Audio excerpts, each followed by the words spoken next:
In August 2013, a 19-year-old boy was just getting started in life when he began acting incredibly strange. After having an argument with his girlfriend about his alcohol and video game addiction and drug abuse, he took an unexpected trip down the I-5 to visit his parents in Southern California. However, the 6-hour drive quickly turned into a frustrating 24-hour journey in which he never arrived to his family's home. Police found his car driven off an embankment, but there was no sign of him anywhere.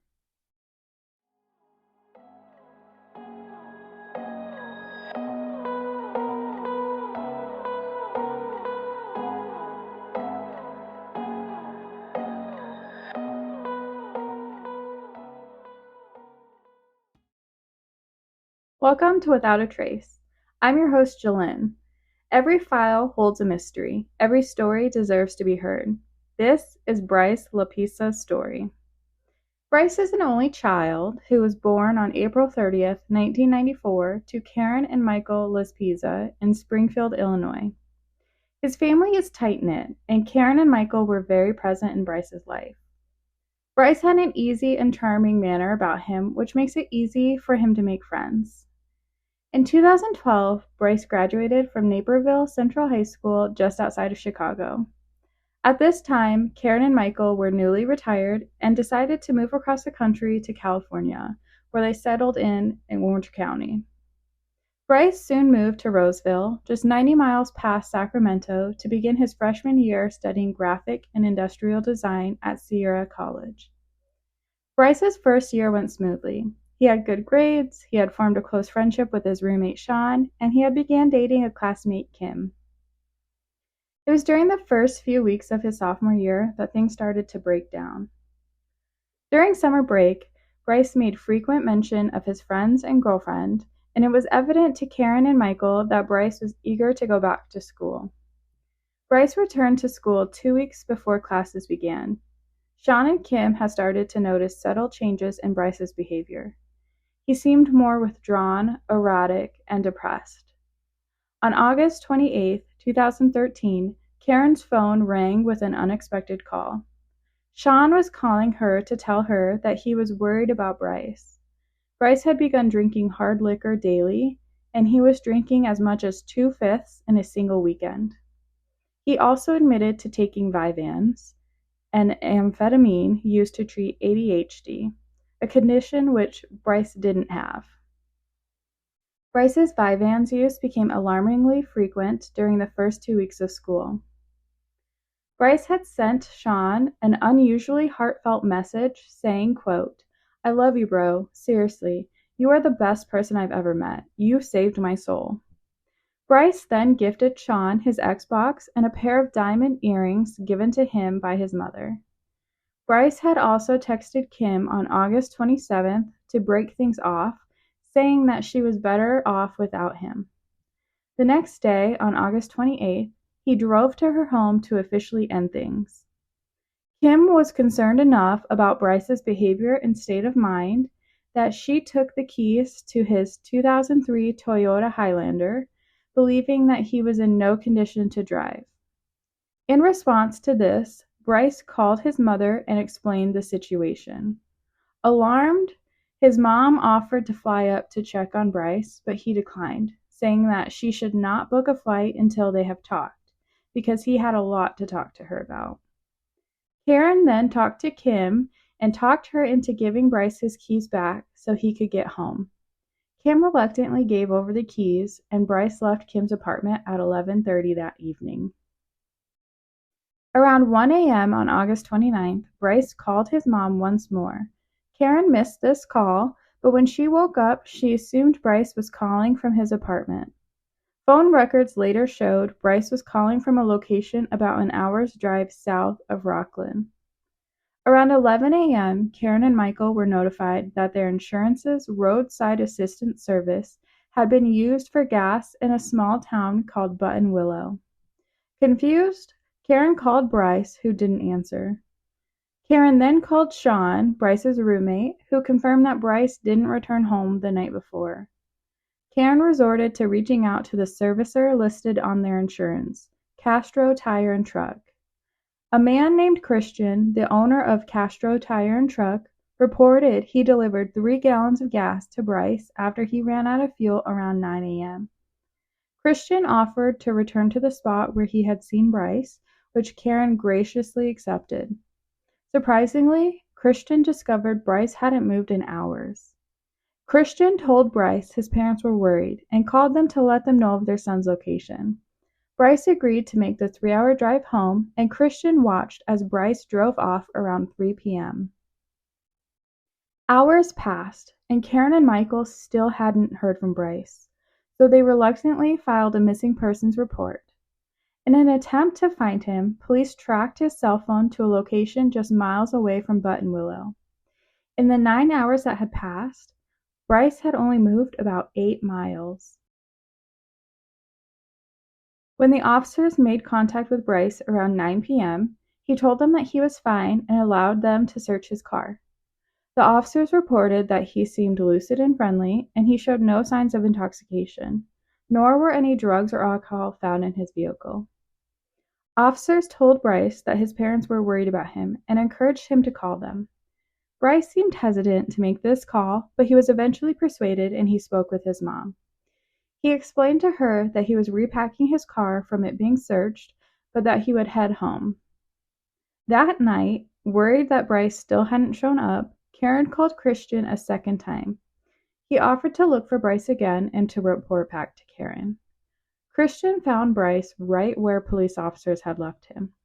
Christian told Bryce he needed to start driving home and offered to follow along behind him in his own car.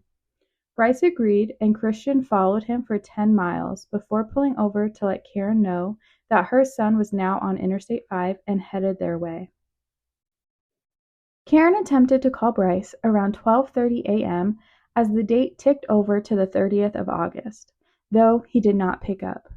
It was later revealed that Bryce had stopped to get gas and a soda around the time of the call. Karen tried calling a second time at 1:50 a.m., and this time he answered, though Bryce's responses were evasive. When Karen asked him where he was, he told her there were no signs in the area and that it was too dark to see any landmarks.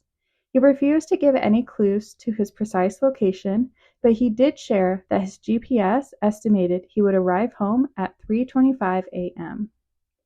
At 2:08 a.m., Karen received a final call from Bryce. He told his mom that he was too tired to keep driving and that he was going to pull over to sleep. Karen agreed that this was best, as Bryce had seemingly not slept all day, and told him she would see him in the morning. This was the last known contact with Bryce. When the doorbell rang the next morning, Karen and Michael hoped to see their son. Instead, they received news that no parent wants to hear. Bryce's car had been found wrecked. On the morning of August 30th, between 4:20 and 5:15 a.m., law enforcement were participating in a training exercise when they found Bryce's car at Castaic Lake. The car had tumbled 15 feet down a ravine and landed on its passenger side. The back window appeared to have been kicked out, and it is believed that Bryce used a tool to break the window before crawling out. His cell phone, wallet, laptop, and clothing were left in the car, but Bryce was nowhere to be found. 2 small drops of Bryce's blood were found in the vehicle, one on the passenger seat headrest and the other on the back seat. The lack of blood seemed to indicate that Bryce had only suffered minor injuries. However, clues would soon lead authorities to believe Bryce intended to kill himself. Examination of the tire tracks revealed a troubling aspect. Bryce had accelerated while descending the hill, leading many to wonder if he intentionally caused the crash. To add to this inference, a camera at Castaic Lake showed that at 2:15 a.m., Bryce turned onto an access road rather than pulling off for a roadside nap. He was seen again at 4:29 a.m. driving down the same road. His vehicle didn't appear on camera again after this. Some believed that this footage hints at building up the courage to drive over the edge. It is important to note, however, that this is purely speculation. Working under the assumption that Bryce could have walked into the lake in a secondary attempt to die by suicide, a full-scale search of the area was undertaken immediately. The search, which lasted days, included officers on foot, horseback, and four-wheelers, as well as divers, bloodhounds, and cadaver dogs. Dogs were able to track Bryce's scent to a gas station where the trail went cold, leading to the speculation that Bryce was picked up by someone and left in a vehicle. 5 days after Bryce went missing, police responded to reports of a fire near Castaic Lake and were shocked to find charred human remains. Bryce's friends and family feared the worst, but the person found was identified as an unrelated murder victim from Los Angeles, and the search for Bryce continued. Bryce's family turned to Facebook, pleading the community to help in the search. A Facebook page called Find Bryce Laspisa went viral, garnishing over 48,000 followers. The Facebook page brought many unconfirmed sightings of Bryce over the years in states like Oregon, California, and Texas. On April 25, 2022, Bryce was allegedly seen in Missoula, Montana. Law enforcement quickly located the doppelganger and verified his identity. It was confirmed the man was not Bryce, though he could have been his twin. Karen and Michael became displeased with the handling of their son's case, so they hired a private investigator. The private investigator failed to turn up any new evidence, but did conclude Bryce likely suffered a head injury during the accident, causing amnesia that led him to wander away disoriented. The search continued, and in 2015, Bryce's parents hired a sonar specialist to conduct another search of Castaic Lake. Unfortunately, this effort yielded nothing relevant to Bryce's case. In the years since Bryce's disappearance, his family has maintained hope that they will receive answers. They have worked with a few psychics and mediums in hopes of finding these answers, but this effort likewise yielded nothing relevant. As the search has worn on, authorities have listed Bryce as voluntarily missing, though the reasoning behind this has not been publicly disclosed.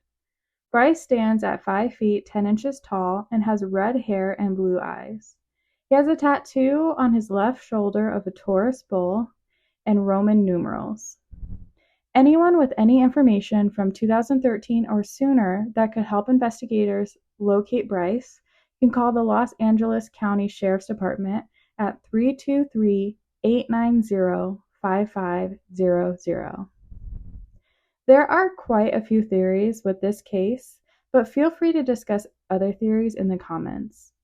Police initially believed Bryce took his own life, as his behavior in the days leading up to his disappearance indicated a possibility of suicidal thoughts.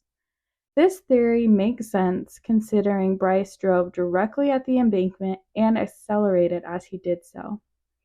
Bryce's suicidal ideation could have been a side effect of his mixed Vyvanse and alcohol use. Given the lack of blood found in and near Bryce's vehicle, law enforcement do not think he died from his injuries in the accident. When that didn't work, he kicked out the back window and wandered off to find another way. Some believe that Bryce attempted to run away from his old life.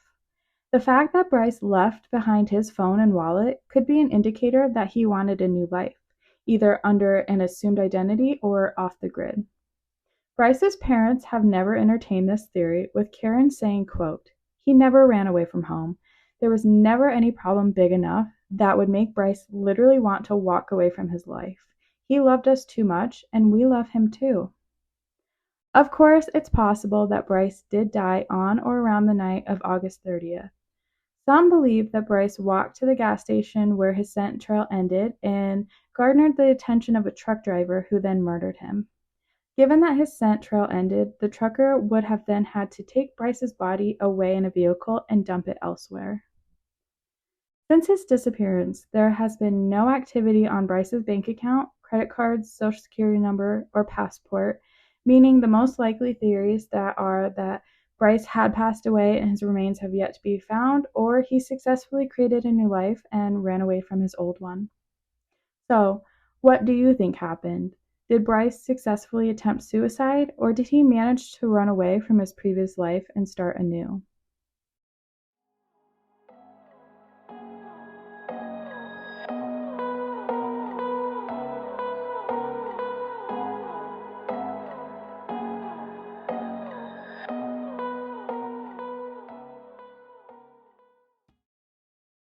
Thank you for listening to Without a Trace with your host, Jolene.